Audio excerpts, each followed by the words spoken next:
boa noite. Boa noite. Na terceira reunião por um cessar-fogo, Rússia e Ucrânia não fecham acordo sobre os corredores humanitários. O governo de Vladimir Putin exigia que os civis que saíssem da Ucrânia fossem para a Rússia ou para a aliada Belarus. Uma imoralidade na avaliação dos ucranianos. Uma ponte destruída para barrar invasores se transforma em obstáculo para os refugiados. O flagrante de uma covardia. Uma família é morta na tentativa de deixar a Ucrânia. E esse tanto de carro atrás de mim são carros que os civis deixaram para trás para poder fugir. Está acontecendo muito bombardeio, e os civis ainda continuam sendo evacuados. Não para de chegar gente aqui na Polônia. Muitas pessoas chegam e já seguem viagem para outras cidades. A China se prontifica para mediar um cessar-fogo. Mas reafirma que a parceria com a Rússia é sólida como pedra. 12 dias depois da invasão, um avião da FAB decola para resgatar brasileiros sitiados pela guerra. A Assembleia Legislativa de São Paulo recebe 11 pedidos de cassação do mandato do deputado que fez comentários machistas. E brasileiros com dinheiro esquecido em bancos começam a pedir o resgate. O Jornal Nacional começa agora. O avião da FAB, preparado para resgatar brasileiros que estavam na Ucrânia, decolou de Brasília, levando mais de 11 toneladas em donativos. O KC-390 da FAB saiu de Anápolis, em Goiás, hoje cedo e pousou na base aérea de Brasília, onde foram feitos os últimos preparativos para a viagem. Nessas caixas estão mais de 11 toneladas e meia de ajuda humanitária. Aqui tem 50 purificadores de água com capacidade para purificar até 300 mil litros de água por dia. 50 kits para a produção de energia solar, além de 10 toneladas de alimentos desidratados com alto poder nutritivo e ainda 5 kits de medicamentos para uso emergencial. A aeronave foi adaptada para trazer pelo menos 72 passageiros de volta ao Brasil. 18 pessoas embarcaram na missão batizada de Operação Repatriação. São 16 tripulantes, todos da FAB, além de um general e uma diplomata. O cargueiro decolou às 3h10 da tarde. Por volta das 6h, pousou na base aérea do Recife, onde vai pernoitar. Amanhã, às 8 da manhã, segue viagem com escalas previstas em Cabo Verde, na costa africana, e em Lisboa, e deve chegar a Varsóvia, capital da Polônia, na manhã de quarta-feira. A lista de passageiros que deverão embarcar no voo de volta para o Brasil ainda não está fechada. Até agora, estão inscritas quase 70 pessoas, entre brasileiros e ucranianos com família no Brasil e um polonês. O cargueiro também foi equipado para trazer animais de estimação. 6 cães estão na lista. Segundo Itamaraty, ainda há pelo menos 26 brasileiros na área de conflito. 5 estão na capital Kiev, 6 em Odessa, 4 em Lviv, 3 em Kherson, 3 em Pokrovsk, 2 em Uzhhorod e 1 em Dnipro, 1 em Rivne e 1 em Bila Tserkiva. Outros brasileiros estão em deslocamento para fora da Ucrânia. O ministro das Relações Exteriores, Carlos França, cumpriu a agenda hoje em Lisboa. Amanhã, ele segue para Varsóvia para acompanhar a Operação Repatriação. Ele também vai embarcar no voo de resgate. A previsão é estar de volta ao Brasil na quinta-feira. Eu retorno nessa mesma aeronave com cerca de 80 brasileiros e ucranianos, parentes de brasileiros que manifestaram a intenção de serem repatriados, de voltarem ao Brasil. André e Tamani tinham acabado de chegar a Lviv para trabalhar quando estourou a guerra. Caminharam 10 quilômetros até cruzar a fronteira com a Polônia. O casal já está em Varsóvia e não vê a hora de voltar para o Brasil. Mais sentimento de paz, de gratidão. E é isso, a gente está muito feliz, na verdade, de ter passado por isso e ter sobrevivido. A gente fica muito preocupado com quem ainda está lá. Quando a gente estava lá, o meu pensamento era só que eu queria ver minha família, né? E agora que a gente tem essa oportunidade, é a melhor sensação do mundo. Terminou sem consenso a terceira reunião entre negociadores da Ucrânia e da Rússia. É o que informam da Polônia os enviados especiais Rodrigo Carvalho, Ross Salinas e Hernani Lemos. O grande assunto do encontro em Belarus foi o impasse sobre os corredores humanitários. Caminhos para que idosos, mulheres e crianças possam sair das áreas que estão sendo bombardeadas. O acordo tinha sido feito na reunião anterior. O negociador ucraniano disse que houve progresso nas discussões para a retirada de civis, mas que, de forma geral, as negociações seguem emperradas. Do lado russo, a percepção foi de que as expectativas não foram atendidas. No fim de semana, falharam as duas tentativas de retirada de civis pelos corredores humanitários. A Ucrânia acusou a Rússia de desrespeitar o cessar-fogo. Hoje, o negociador russo devolveu a acusação e disse que a culpa era dos militares ucranianos.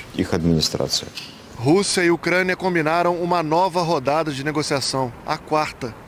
Enquanto isso, os chefes das diplomacias dos dois países, Sergei Lavrov e Dmytro Kuleba, concordaram em se encontrar na quinta-feira, na Turquia, no que será a primeira reunião dos dois desde a invasão russa. Mais cedo, os dois governos tinham comentado a criação dos corredores humanitários.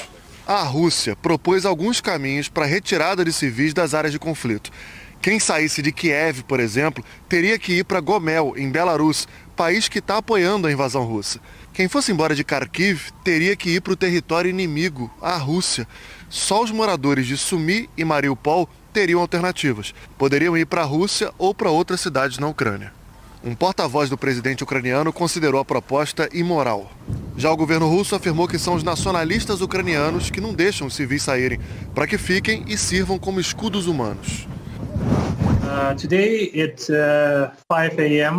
Hoje o prefeito de Mykolaiv disse que a cidade acordou às 5 da manhã com bombardeios e acusou os russos de usarem bombas de fragmentação que se dividem e se espalham para atingir uma área maior. Uma convenção internacional proíbe esse tipo de bomba. A Rússia não assinou o tratado, assim como os Estados Unidos e a China. Mykolaiv tem uma localização estratégica para controlar a costa do Mar Negro e fica no caminho das tropas russas que marcham para o oeste, em direção a Odessa, outra cidade importante. O ministro da Infraestrutura ucraniano informou que os prejuízos materiais do país já são de mais ou menos 10 bilhões de dólares. O presidente Volodymyr Zelensky pediu sanções mais duras contra a Rússia, como um boicote ao petróleo russo e um embargo a exportações. O porta-voz do Kremlin voltou a sublinhar as exigências da Rússia. Dmitry Peskov disse que a operação militar vai terminar assim que a Ucrânia reconhecer a anexação da Crimeia, a independência das repúblicas separatistas de Luhansk e Donetsk e quando o país mudar a Constituição para impedir a entrada em qualquer bloco, como a União Europeia. Esse impasse todo se arrasta e leva com ele milhares de pessoas para fora da Ucrânia. É impressionante como que o fluxo de refugiados aqui na Polônia continua muito grande. Desde cedo, nessa segunda-feira, a gente está vendo muitas pessoas aqui nessa estação. Agora chegou esse trem que vai levar um grupo grande, centenas de pessoas, para uma cidade maior aqui da Polônia, mais estruturada, que aquele homem está tentando organizar, vai levar agora um bebezinho. É o dia inteiro isso. 1 milhão de pessoas já cruzaram da Ucrânia para cá nesses dias de guerra. Ao vivo na Globo News, a gente conheceu essa família. Sorry, do you speak English now? Yes. Follow English. So, nice to meet you. My name is Rodrigo. My name is Veronica. Veronica. So, Verônica e a família estavam esperando um trem para uma cidade que fica a 6, 7 horas aqui da fronteira. Believe me, I don't know. Olha, eu não sei muito bem o que estou sentindo. Nunca imaginei que isso aconteceria. Não acredito que Putin está fazendo isso. Putin can make like this. Assim como outros milhares de refugiados, Verônica agradece o acolhimento do povo polonês. Aqui é seguro, as pessoas são muito boas. Estão dando tudo, comida, casa, estão cuidando da gente. Verônica é casada com o Wael, da Jordânia. How are you doing? Moravam todos na região portuária de Odessa, quarta maior cidade da Ucrânia, às margens do Mar Negro. O presidente ucraniano disse ontem que a Rússia está se preparando para atacar o porto de Odessa. O Ael diz que a família passou os últimos dias ouvindo barulho de explosão, helicóptero rondando. E que ele perdeu $500 mil de uns imóveis que alugava. Mas que o mais importante é ter esposa e filhos vivos. Isso faz ele se sentir forte. Verônica quer falar mais de Putin. Ela diz que quer que o presidente russo morra. Ele matou crianças. Todos nós odiamos ele. Esses dias, minha filha saiu para pegar o cachorro e viu o tanque passando na rua da nossa casa. Ela ficou muito assustada e me ligou para avisar. Eu estava no trabalho e comecei a chorar. Não consegui mais trabalhar. Minha mãe era russa, da Sibéria. Meu pai, ucraniano. É inacreditável que isso esteja acontecendo. Fui muitas vezes para a Rússia, país lindo, pessoas boas. Mas esse presidente...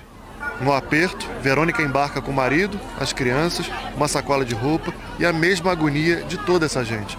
De não fazer a menor ideia de quando vai voltar para casa. Nem se vai voltar. A diplomacia corre contra o tempo para dar um basta às armas. Na França, o presidente Emmanuel Macron comentou com ironia a oferta russa de corredores humanitários. Não conheço muitos ucranianos que gostariam de buscar refúgio na Rússia. Isso é hipocrisia. É um artefato de comunicação que eu condeno. Tudo isso não é sério. É cinismo moral e político. É do cinismo moral e político. A China também voltou ao noticiário. O ministro das Relações Exteriores chinês, Wang Yi, disse que o país está pronto para trabalhar com a comunidade internacional para uma mediação necessária sobre a Ucrânia, mas fez questão de reafirmar que a parceria com a Rússia é sólida como pedra. O primeiro-ministro italiano, Mario Draghi, se reuniu com a presidente da Comissão Europeia, Ursula von der Leyen, e antecipou que os países do bloco estão trabalhando em um novo pacote de sanções contra a Rússia. Da dependência do gás russo. O primeiro-ministro britânico Boris Johnson recebeu o primeiro-ministro canadense Justin Trudeau e o holandês Mark Rutte. This is the moment for Ukraine's friends. O britânico anunciou mais ajuda à Ucrânia no valor de quase R$ 1,2 bilhão. Boris Johnson também falou de um possível boicote ao petróleo da Rússia, mas disse que essa é uma decisão que precisa ser tomada em conjunto, porque muitos países dependem dos combustíveis russos e é preciso garantir que todos consigam outros fornecedores para manter o abastecimento. Em resposta às sanções impostas pelo Ocidente, a Rússia fez uma lista de países hostis a ela. A Itália e todos os outros da União Europeia estão entre eles, assim como os Estados Unidos. Na prática, o país de Putin vai pagar em rublo as dívidas contraídas com esses países em moeda estrangeira, impondo assim a moeda russa, que agora é uma das mais desvalorizadas do mundo. O secretário de Estado americano Antony Blinken se reuniu com os líderes de duas ex-repúblicas soviéticas que hoje integram a OTAN, a Aliança Militar do Ocidente. O presidente da Lituânia, Gitanas Nausėda, se mostrou preocupado com a segurança do país. Ele disse que Putin não vai parar na Ucrânia e que o mundo tem a obrigação de ajudar o país com todos os recursos possíveis. O secretário de Estado americano Antony Blinken reafirmou o compromisso de que a Aliança Militar do Ocidente vai defender cada centímetro do território dos países aliados. O ministro das Relações Exteriores da Letônia pediu ajuda. A OTAN não tem tropas permanentes posicionadas nos países bálticos. Edgar Rinkevics pediu que isso mude.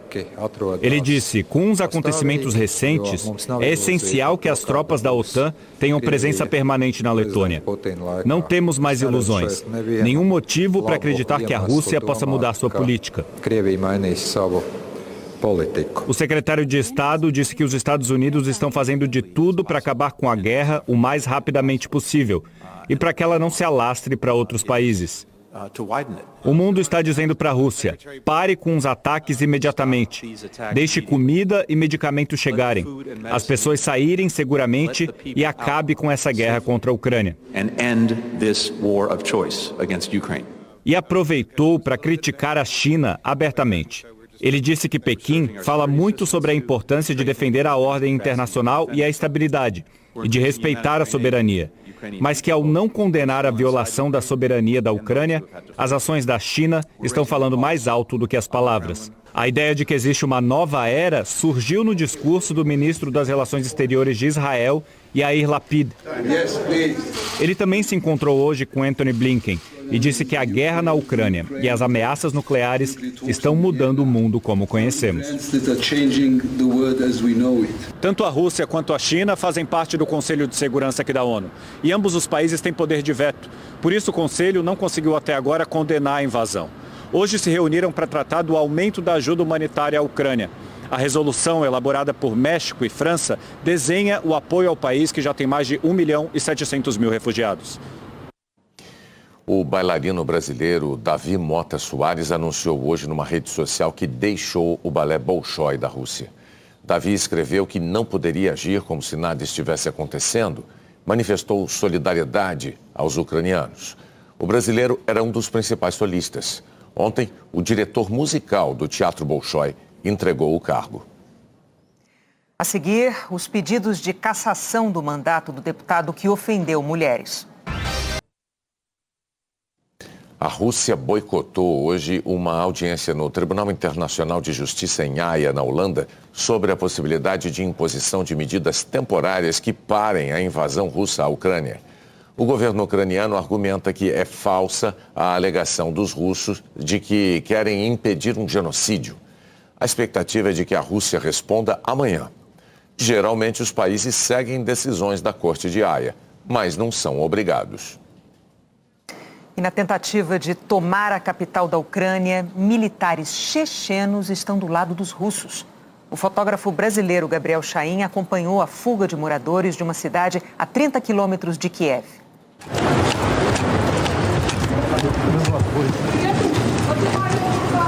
Hoje eu voltei para Irpin, eu tinha estado lá 2 dias atrás e ontem, durante a fuga dos civis que estavam deixando a cidade por conta da invasão e do avanço russo, eles acabaram lançando um morteiro durante essa fuga e acabou ceifando a vida de...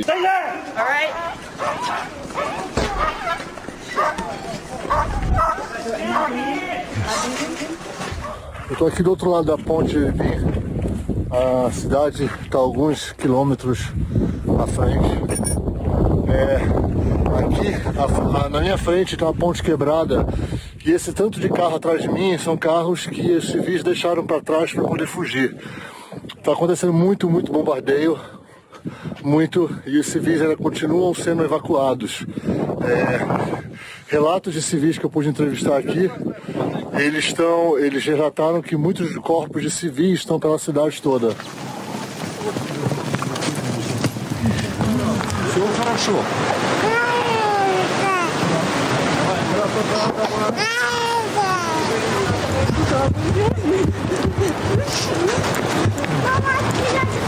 Russian forces just destroying everything, building. They didn't show their hands to stop the cars. They just shoot these cars from RPG, from light weapon. They destroyed everything. They started to evacuate yesterday. Why you didn't come? Nothing. We don't have any evacuation. You know. Nothing. We have nothing. We just tell this Red Cross they have to do a road, evacuation road, because it's terrible.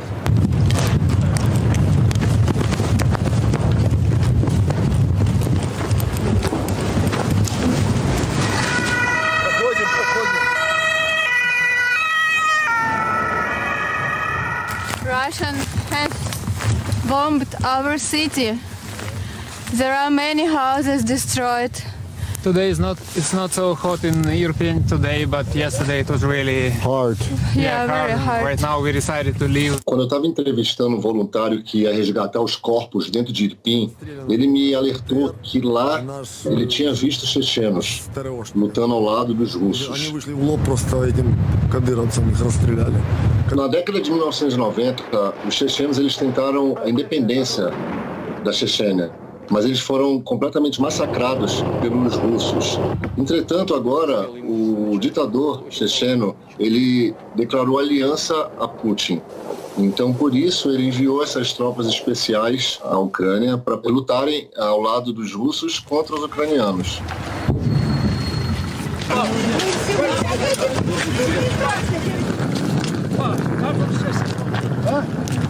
Passou Irpin, você está automaticamente dentro de Kiev. Então, eles estão tentando segurar Irpin ao máximo. Não é uma cidade tão importante economicamente, mas é uma cidade que se tornou muito importante estrategicamente. Se Irpin cair, os russos vão estar exatamente na porta de Kiev. O Conselho de Ética da Assembleia Legislativa de São Paulo já recebeu 12 pedidos de punição para o deputado Arthur Duval, do Podemos, por causa dos comentários ofensivos que fez sobre mulheres. Os pedidos envolvem 26 deputados estaduais e vêm de diversos partidos: PT, PSOL, PSB, PSDB, PL, PSL, PCdoB, Solidariedade, Republicanos e PRTB.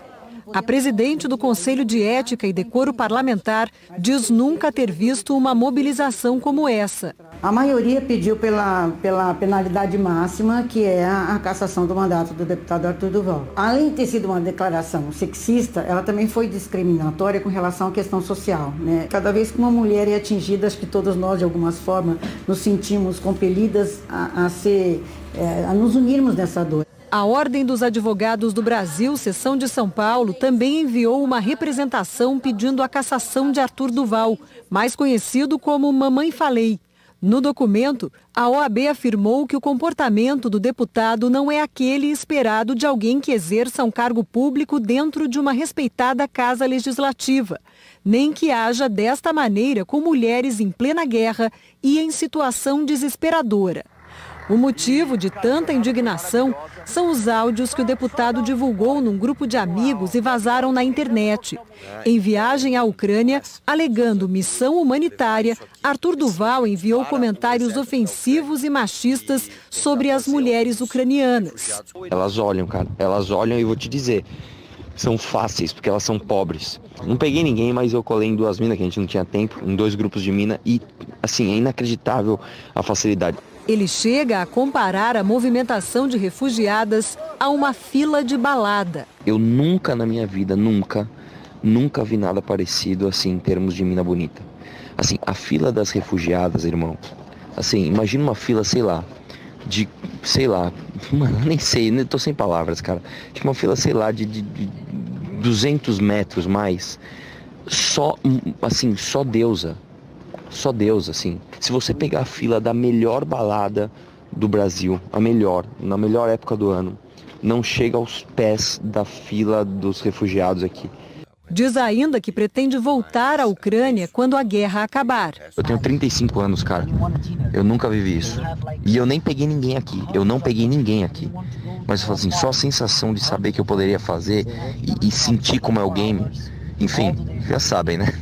Já tô comprando minha passagem pro leste europeu pro ano que vem, assim que chegar em São Paulo. Hoje à tarde, o deputado não esteve no gabinete dele na Assembleia, nem compareceu à sessão no plenário, onde foi o principal assunto dos discursos, e também de um protesto de movimentos que atuam em defesa das mulheres.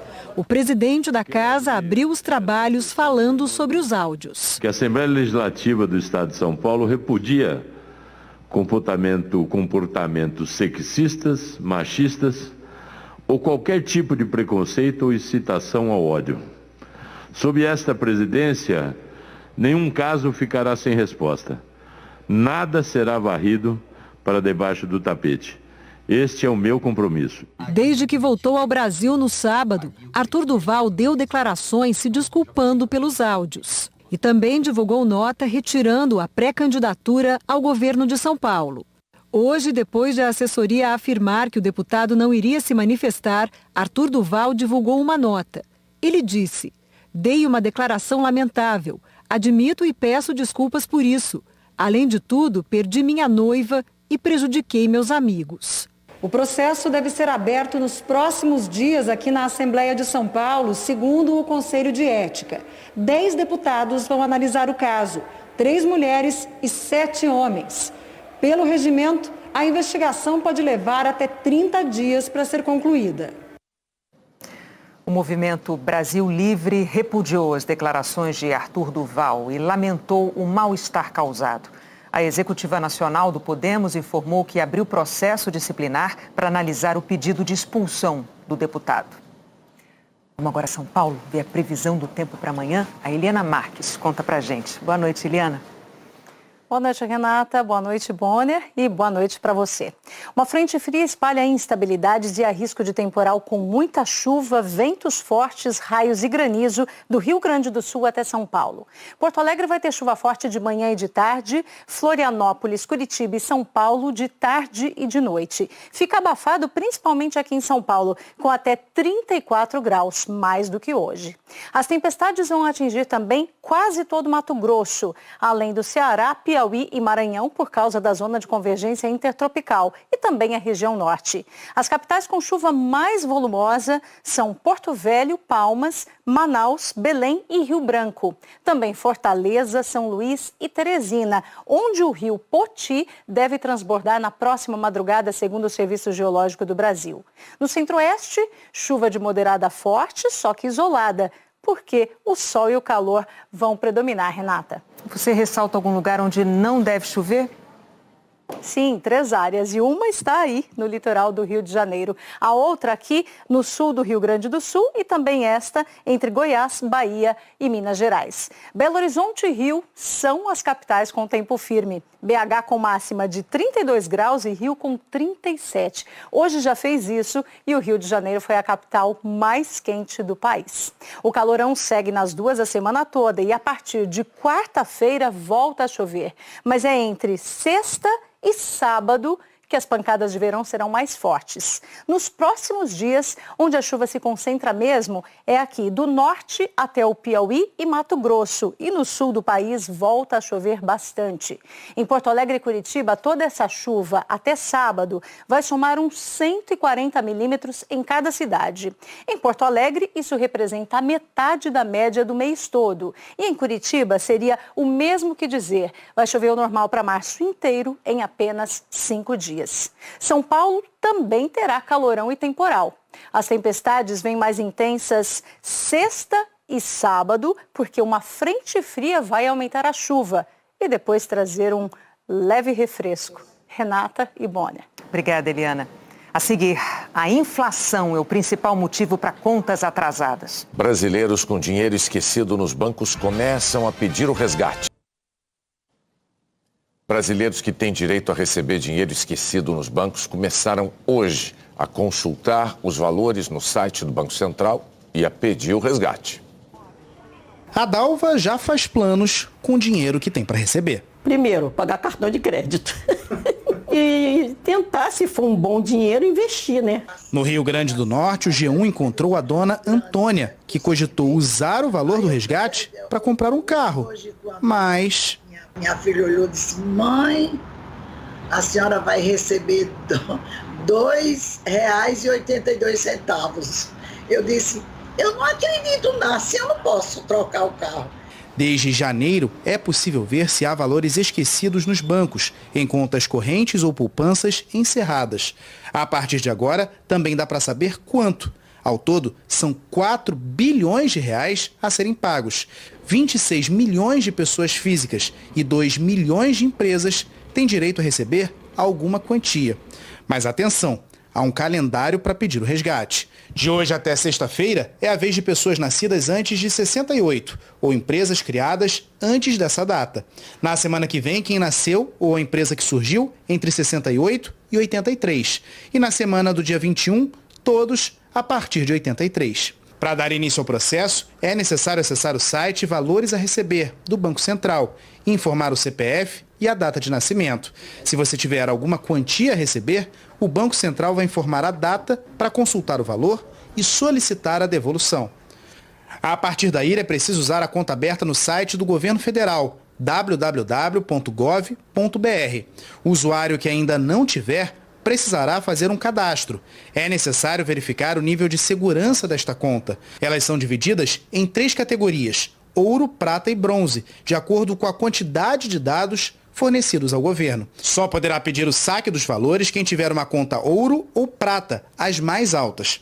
Para quem é bronze, é possível melhorar de nível entrando na sua conta do Internet Banking, de alguns dos principais bancos do país. Outra forma de atingir esses níveis é realizar o reconhecimento facial no aplicativo do Governo Federal, caso você tenha fotografia já cadastrada na Justiça Eleitoral ou no Departamento de Trânsito de seu estado. Depois, basta acessar o site do Banco Central e seguir as orientações para receber o dinheiro. Hoje, muitos usuários tiveram dificuldade para consultar e pedir a retirada dos valores. É o caso da dona Dalva, que já tentou de tudo, mas não consegue inserir a foto dela no aplicativo. Enviei, nunca estava bom porque tinha que ser uma foto menor. Como que eu vou fazer uma foto menor? Eu entendo de tanta tecnologia assim. Sobre a dificuldade para validar as fotos, o Ministério da Economia disse que o aplicativo gov.br está funcionando normalmente. Para quem não conseguir, a orientação é fazer a validação bancária. O passo a passo completo sobre como resgatar os valores você também encontra no G1. Quase 65 milhões de brasileiros têm contas vencidas para pagar. É quase o percentual alcançado na época do pico da pandemia. E a principal causa é a inflação. O emprego de atendente no restaurante já não garante mais o pagamento de todas as contas do mês. A Emanuele diz que ultimamente metade da fatura do cartão de crédito está comprometida com um gasto inevitável: supermercado. Eu gastava uns 300 assim, agora eu estou gastando 500, 600. As coisas que era R$2 agora tá 4. O óleo que era baratíssimo agora tá o dobro. Surreal as coisas. E de uns tempos para cá, a despesa do mês vai ficando para o próximo e depois para o próximo. Eu vou comprando no cartão de crédito, vou parcelando, conforme eu consigo pagar, eu vou pagando. Para muita gente, a culpa das dívidas em atraso é dela, da inflação. É o que dizem 3 em cada 10 brasileiros entrevistados numa pesquisa da Fundação Getúlio Vargas. Para 25%, o problema é a dificuldade em aumentar a renda. E para 16,5%, é o desemprego. Essa combinação muito negativa de inflação muito alta e desemprego também ainda muito alto, e até as pessoas que estão empregadas com uma renda um pouco mais baixa, é de fato o maior problema que a gente vem enfrentando, que as famílias têm tido dificuldade de pagar suas contas e suas dívidas, muito por isso. O mercado de trabalho ainda se recuperando lentamente e a inflação ainda persistente no nível alto. Faz pouco tempo que a Cássia conseguiu se livrar das dívidas. Eu tive que vender algumas coisas, alguns bens, para poder pagar minhas dívidas. Sem emprego fixo, ela tem que se virar. Faço de tudo um pouco. Entendeu? Faxina, sou babá, sou lá, precisar fazer alguma coisa, vender alguma coisa na praia, eu vou. A Cássia sabe que para não se endividar de novo em tempos de inflação alta, emprego em baixa, não pode descuidar um minuto. Eu compro o básico. Básico, né? Pego a fruta que está mais barato, o feijão que está mais barato, o arroz e tento me virar desse jeito. 1/3 dos brasileiros ouvidos na pesquisa afirma que alguém na casa tem dívidas em atraso. Mas entre as famílias que ganham até R$ 2.100 por mês, o percentual de endividados praticamente dobra, vai para quase 60%. Para essa faixa, o principal motivo do endividamento é o desemprego. A inflação vem em segundo lugar. Mês a mês, a dona Naira vê a pensão que ela recebe minguar e os preços subirem. Eu tenho 70 anos, sou mais uma brasileira endividada no meu país. Nos dias de hoje, sobreviver é quase uma arte. Ou eu pago aluguel, boto comida, eu pago gás, pago luz, ou eu me mantenho ou eu pago as dívidas. Se eu mantenho as dívidas em dias, eu não como, eu passo fome. As ações da Petrobras sofreram uma queda de mais de 7% nesta segunda-feira. O presidente Jair Bolsonaro voltou a sinalizar que pretende interferir na política de preços da empresa, no mesmo dia em que a cotação internacional do petróleo atingiu um pico. Desde os primeiros bombardeios na Ucrânia, o petróleo já subiu 28%. Durante o dia, o valor do barril tipo Brent chegou a bater a maior cotação dos últimos 14 anos. E a alta do petróleo lá fora traz consequências para o Brasil. Para estabelecer os preços dos combustíveis por aqui, a Petrobras segue a chamada política de paridade. Faz os reajustes para acompanhar os preços internacionais, que são em dólar. O critério gera discussões. Só no ano passado, a gasolina, por exemplo, subiu de preço 11 vezes, mais de 47% para o consumidor. E foi, de longe, o item que mais pressionou a inflação. Hoje, o presidente Jair Bolsonaro voltou a criticar a política de preços da companhia. Numa entrevista à Rádio Folha de Roraima, disse que a paridade internacional é resultado de uma legislação errada, feita no passado, e que ela não pode continuar. A atual política de preços da Petrobras foi criada em 2016, no governo de Michel Temer, por decisão da diretoria da Petrobras. Não é uma lei. A declaração do presidente à rádio fez o preço das ações da companhia fecharem em baixa num dia de alta do petróleo. O presidente também disse que tinha convocado uma reunião com os ministérios da Economia, de Minas e Energia e com a própria Petrobras ainda hoje, para, segundo ele, buscar alternativas à disparada do preço do petróleo. Mas nesta segunda-feira, houve discussões entre técnicos dos ministérios. O encontro do presidente com os ministros ficou para amanhã. Hoje, Bolsonaro se encontrou apenas com o ministro-chefe da Casa Civil, Ciro Nogueira, e o da Economia, Paulo Guedes, mas nada foi anunciado. Outros países tomaram medidas para conter a alta do petróleo provocada pela guerra na Ucrânia. Os Estados Unidos e mais 30 países decidiram liberar 60 milhões de barris da reserva estratégica de petróleo. Japão, Portugal e Inglaterra criaram mecanismos para dar descontos para o consumidor. No Brasil, o Senado retomou as discussões de projetos para estabelecer uma alíquota fixa para os impostos estaduais sobre o petróleo e criar uma conta com recursos para limitar a flutuação do preço dos combustíveis. Eles podem ser votados ainda nesta semana. O diretor do Centro Brasileiro de Infraestrutura, Adriano Pires, defende a paridade de preços com o mercado internacional.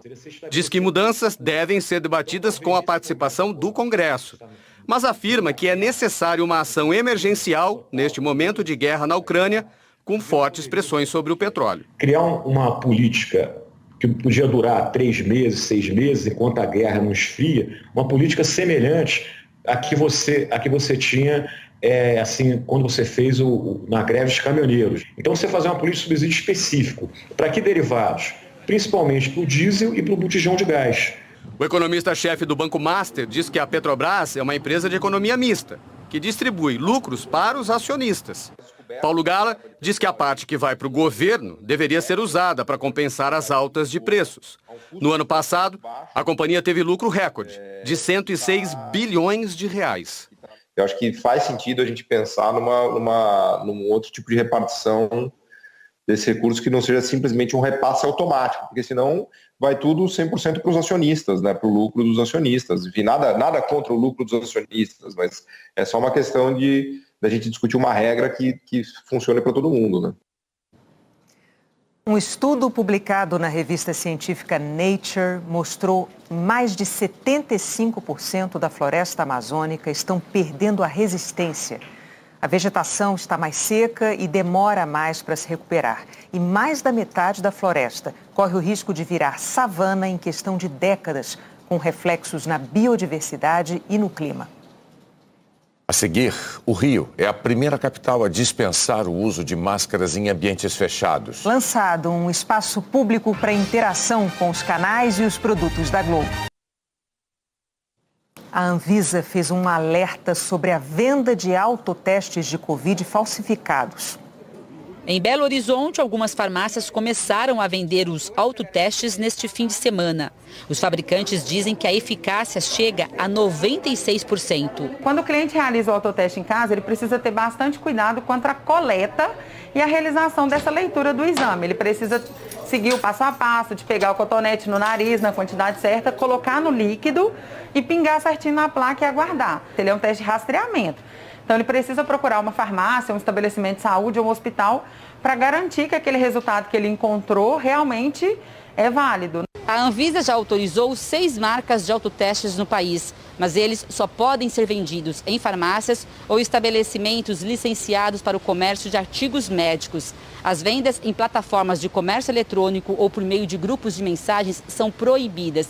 E a Agência Nacional de Vigilância Sanitária já identificou a comercialização de testes falsificados pela internet. A denúncia foi feita pela fabricante dos testes, depois de ver a venda do produto falsificado em grupos de aplicativos de celular. A Anvisa determinou a apreensão e a suspensão da comercialização dos produtos falsificados.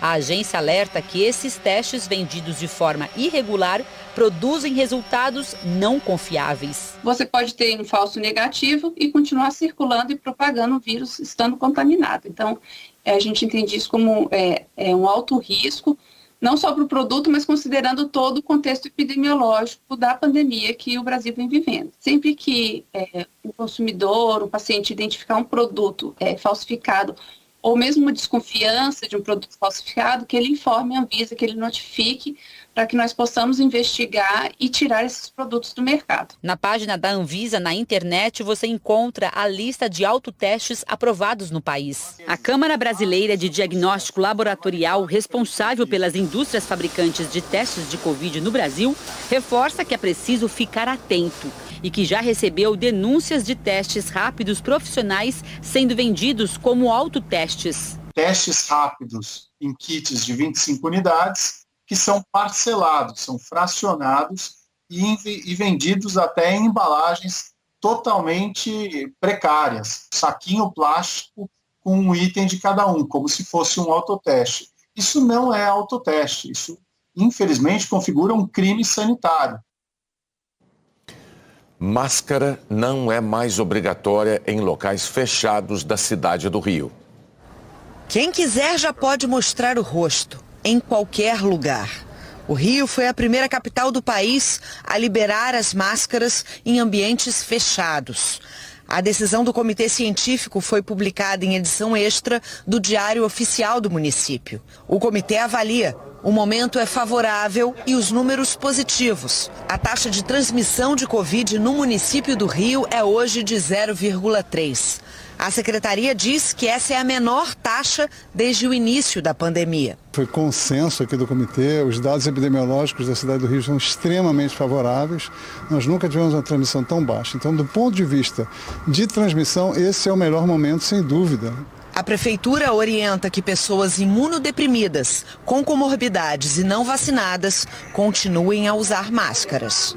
Pela primeira vez em 2 anos, é possível estar num shopping sem máscara. A nova regra vale também para supermercados, academias, restaurantes, lojas de rua e até hospitais. E ainda para o transporte público e as escolas. Mas, segundo a prefeitura, o decreto não tira a autonomia das empresas de decidirem o que fazer. O Rio Ônibus, que administra os ônibus urbanos, divulgou nota onde afirma que respeita a decisão das autoridades, mas recomenda aos passageiros que continuem utilizando máscaras e que mantenham a higienização das mãos. A Fiocruz considera a liberação de máscaras em locais fechados precipitada e diz que deveria ser realizada em etapas. A Secretaria Municipal de Educação informou que vai seguir as recomendações do comitê. Não vai mais obrigar os alunos a estarem de máscara. Uma outra decisão: o comprovante de vacinação não será mais exigido nos estabelecimentos quando 70% da população maior de 18 anos tiverem tomado a dose de reforço. Atualmente, o percentual está em 54%. Nas ruas, a população ainda está se acostumando com a ideia de mostrar o sorriso livremente. Há muito tempo sem mostrar, né? Aproveitar um pouquinho. Eu não vou deixar de usar a minha, não. Eu vou continuar usando a minha, entendeu? Porque é uma proteção. Tirei a máscara, está muito calor. Mas estou vacinada, 3 doses. O Bruno Tavares traz agora os números da pandemia e da vacinação reunidos pelo consórcio de veículos de imprensa. Boa noite, Bruno. Boa noite, Renata, Bonner, boa noite a todos. De ontem para hoje, o Brasil registrou 211 mortes por Covid. Desde o início da pandemia, a doença matou 652.418 brasileiros. Nas últimas 24 horas, foram 20.644 novos casos conhecidos. No total, já são 29.066.590 casos. A média de casos está em queda, de 59% na comparação com 2 semanas atrás. São 40 mil novos casos por dia. É o número mais baixo desde o dia 10 de janeiro, quase 2 meses. A média de mortes também está em queda, de 48%. São 425 óbitos por dia. Nenhum estado tem alta na média de mortes. 3 estados, Rondônia, Amapá e Alagoas, registram estabilidade. 23 estados e o Distrito Federal estão em queda. Agora, os números da vacinação no país. Nas últimas 24 horas, 233 mil pessoas tomaram a primeira dose. 491 mil a segunda dose ou a dose única. 438 mil a dose de reforço. O total do dia ficou em 1.163.126 vacinados. Desde o começo da vacinação, 80,66% de todos os brasileiros receberam a primeira dose. Em relação à população vacinável, que tem 5 anos ou mais, 86,57%. 72,73% de todos os brasileiros receberam as 2 doses ou a dose única. Dos que têm 5 anos ou mais, 78,06%. A dose de reforço foi aplicada em 30,96% de toda a população. A partir de 18 anos, 41,11% receberam esse reforço. No mapa, em verde escuro, os estados mais adiantados na vacinação completa da população que pode ser imunizada. São Paulo, Piauí, Santa Catarina, Paraíba e Paraná são os 5 primeiros. Outras informações sobre a pandemia e a vacinação em g1.com.br/coronavírus. Bonner, Renata. Obrigado, Bruno. A brasileira Tatiana Webb venceu a etapa de Portugal do Circuito Mundial de Surf. Ela derrotou a norte-americana Laike Peterson e assumiu o 4º lugar do ranking mundial. O também brasileiro Felipe Toledo chegou à final e ficou na 2ª posição. Foi lançado hoje em São Paulo o G-Experience, um espaço de interação com os canais e produtos da Globo. Para você que deixa a gente entrar todos os dias na sua casa, a Globo abriu as próprias portas. E também as da casa mais vigiada do Brasil. Preste muita atenção. Se sentir um brother do BBB é só uma das experiências que podem ser vividas no espaço do G-Experience, no Shopping Marketplace em São Paulo. São 3.000 metros quadrados, onde cabem uma arena do Sport TV para testar suas habilidades sob o olhar dos grandes narradores e também o sofá da Tata Werneck, para quem topa encarar as perguntas da apresentadora do Lady Night no Multishow. Está começando mais o Lady Night. Você vem até aqui, vai ouvir a Tatá perguntando coisas para você, você vai respondendo e depois você vai levar a entrevista você junto com ela no cenário. Vamos fazer um teste, mostrar como é que vai funcionar? Já chorou por amor? A entrevista é gravada prontinha para ganhar likes nas redes sociais. Também dá para compartilhar uma foto com os artistas da casa, como o Rômulo Estrela e a Agatha Moreira, de Verdades Secretas. Mas se você tem vontade de protagonizar uma cena de novela, também dá. A gente está no chroma key, que é esse fundo verde, o que acontece? Basicamente o chroma ele recorta esse fundo verde e coloca a gente numa cena realista. E a gente está numa cena agora... Em um lugar ao sol, então aquele é um cenário que foi todo filmado em fotogrametria, transformado em 3D e a gente incluiu nessa cena. Então tudo que acontecer aqui a gente está recortado e está sendo colocado automaticamente na cena. A tecnologia avançada é uma marca das produções da Globo, mas aqui também dá para ver de pertinho cenários reais, como os das novelas que marcaram época.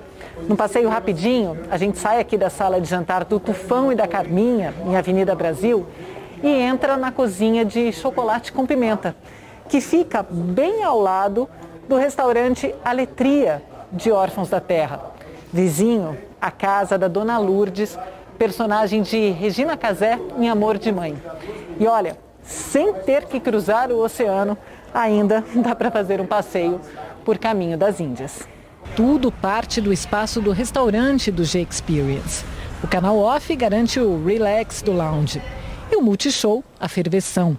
Fernando Tornaim é sócio da Tornac Holding, empresa que ajudou a idealizar e executar o projeto do G-Experience. O GEX, ele é extremamente interativo, ele é imersivo, para que as pessoas realmente possam brincar, se emocionar, mas ao mesmo tempo a gente tem um outro lado lúdico, tem um equilíbrio da tecnologia com o lado lúdico, então esse equilíbrio faz realmente o GEX um espaço único. Hoje, a inauguração oficial do G-Experience contou com a presença de várias estrelas da Globo. Todo mundo foi testado e estava com a vacinação contra a Covid em dia. O G-Experience vai contar também com uma exposição sobre os 70 anos das telenovelas brasileiras. E para as crianças tem o Gloob Experience, um espaço interativo com os personagens do Gloob e do Globinho. Aqui você pode vivenciar toda a Globo, não só a TV Globo, mas também a TV Globo, o Globoplay, nossos canais por assinatura, nossas marcas infantis, nossos heróis, nossas grandes estrelas. Então aqui é um ambiente onde você conhece um pouco mais sobre a Globo, sobre o esporte, sobre o território infantil, sobre série, filmes, sobre novelas. Então tudo que a gente faz está aqui e você pode experimentar um pouquinho a cada visita. É um lugar para todo mundo, um lugar que você vem para se divertir. O espaço abre para o público na quarta-feira. O Caio é da Paraíba, terra da Juliette, uma quase conhecida. Todo mundo lá conhece alguém que conhece a Juliette. Eu comecei a assistir o BBB por causa da Juliette no ano passado e desde que isso aconteceu eu não perdi um episódio. Hoje ele e a prima paulista conseguiram só dar aquela espiadinha no espaço, mas já querem ver mais. A gente fica curioso, né, como que como que funciona, né, a gente fica vendo na TV, deve ser legal a gente se ver no cenário de uma novela, bem interessante. Quando é que abre mesmo aqui? Quarta-feira. Quarta-feira eu tô aqui. O Jornal da Globo é depois de Tela Quente. Boa noite. Boa noite e até amanhã. Fala rapaziada, beleza? Aqui quem fala é o Diego, aqui do canal Diego Esportes. E tô chegando pra te avisar que hoje tem Botafogo e Volta Redonda pela 10ª rodada do Campeonato Carioca. E no vídeo de hoje você vai saber tudo sobre essa partida, as principais e últimas informações da equipe do Botafogo e também as últimas notícias da equipe do Volta Redonda. O Botafogo, que está na 4ª colocação do campeonato, quer a vitória hoje, porque vencendo pode pegar a 3ª colocação, que hoje é do Vasco. E o Volta Redonda necessita demais da vitória para deixar a lanterna e tentar escapar do rebaixamento. Então se você é torcedor do Botafogo ou torcedor do Volta Redonda, já faça o convite. Se inscreva agora aqui no nosso canal, já vai deixando o seu like no vídeo para nos ajudar. Ativa também o sininho de notificação para você receber nossos próximos vídeos e comenta embaixo o seu palpite. Porque o Botafogo recebe nesta segunda-feira o Volta Redonda a partir das 7h30 da noite, horário de Brasília, no Newton Santos, pela 10ª rodada da Taça Guanabara. É jogo que vale muito, mais para os visitantes, que lutam contra o rebaixamento diante de um time que já está classificado para as fases finais do estadual. O Botafogo é o 4º colocado na tabela e pode tomar a 3ª posição do Vasco nessa noite. Esse é o único objetivo da equipe nessa reta final de Taça Guanabara, já que Fluminense e Flamengo já garantiram os 2 primeiros lugares. Pro Voltaço, no entanto, o jogo vale muito mais. A vitória do Boa Vista jogou o time para a lanterna do Campeonato Carioca, dentro da zona de rebaixamento. Os dois estão empatados com 5 pontos. O time precisa ao menos do empate para ir com vantagem para a rodada final e evitar o rebaixamento. Pelo lado do Botafogo, sem novos desfalques importantes, o Botafogo ganha 3 reforços em relação à rodada passada. Barreto e Luiz Fernando voltam após suspensão e Jonathan Silva foi liberado do protocolo pós-concussão. Os 3 têm chances de pintar o time titular dessa noite. A provável escalação, então, da equipe do Botafogo deve ter Gatito, Cano, Joel Carli, Jonathan Silva, Daniel Borges, Fabinho, Barreto, Chay e Raí, Erisson e Matheus Nascimento. Já pelo lado do Volta Redonda, o Voltaço, o único desfalque é o Yuri. O defensor está suspenso pelo 3º amarelo e será substituído na defesa. Por outro lado, a partida pode marcar a reestreia do volante Bruno Barra, velho conhecido do clube. O jogador anunciado nessa semana foi relacionado pela primeira vez e briga por uma vaga aí no meio de campo. Então a provável escalação da equipe do Volta Redonda deve ter Vinícius Dias, Júlio Amorim, Alemão, Grasson e Luiz Paulo, Bruno Galo, Tinga e Marcos Júnior, Hugo Cabral, Pedrinho e Lelê. O jogo de hoje vai ser apitado por Felipe da Silva Gonçalves Paludo e vai contar com os assistentes Gabriel Conte Viana e Daniel de Oliveira Alves Pereira. Atualmente a campanha do Botafogo, como a gente já disse, é a 4ª posição do campeonato. São 5 vitórias, 1 empate e 3 derrotas. São 17 gols marcados e 14 sofridos. É um saldo positivo de 3. Já o Volta Redonda é o último colocado. Tem apenas 1 vitória no campeonato, 2 empates e 6 derrotas. São apenas 10 gols marcados e 15 sofridos. Um saldo de menos 5. Na rodada passada, o Botafogo fora de casa perdeu para a Portuguesa pelo placar de 5-3. E o Volta Redonda perdeu em casa para o Resende pelo placar de 2-1.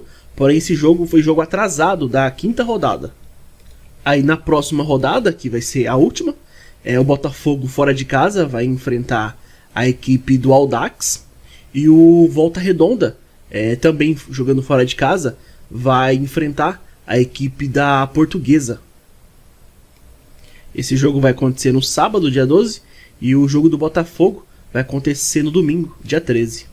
Então é isso, rapaziada. Desejamos a todos um ótimo jogo, que vençam o melhor, fiquem todos com Deus e até a próxima.